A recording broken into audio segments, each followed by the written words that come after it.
Chairman wa boda bwa Muhame Sacco Reverend Canon Robert Kanchiroho agire ngo kushomesa abamemba babo ahashonga yo kushubura bari kukozesa sente za loni ni kimwe habintu ebakozise na mani services.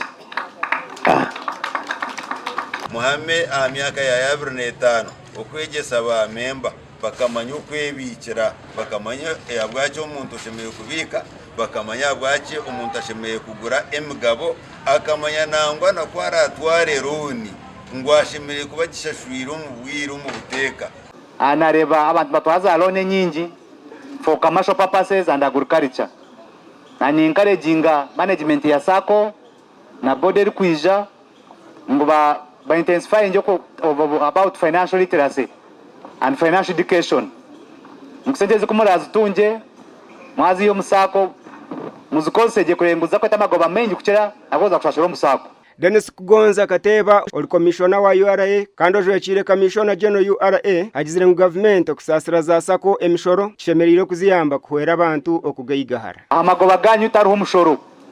agumu kutunga musako zona numuzobagana muzikosoko mu rukwenda konke kirunje government egobamu no kurenga buri yomu atunga sente za Sacco watunga karoni yakakozesa bisi yagende mu meisho aho ntutwiho umushoro. Manager wa Muhame Sacco Amon Namara ayanjurire ba memba okubanke kozire kurungi okukora amagoba ga billion 3 no bucweka bona wano heza school fees ko cija kuzo mu banka kugira ngo irera ini manyenje banks yemero wawe usindike sente asumu ukeza kuzo kuteka mwana mu ishomero kuzo mu mashomero abo buri mwana tumuhereza kode ejo waheza kuteka muri umuzire usindike sente za account kandi na ishomero immediately kuzazerera. In the wisdom of government, it adopted the idea, it embraced it, and by embracing this idea, the Honorable Minister for Trade, Industry and Cooperatives was tasked to give 2 responses to Cabinet. Banke hindura bebembezi no kuronda bodensya kandi media chatire ni waronzirwe nka chairman wa board omutsi tindukuza kubaheka amabega konka ntuza kutambura hamwe tinye ngo kubaheka konka nimanya ntuza kutambura hamwe urugenda hamwe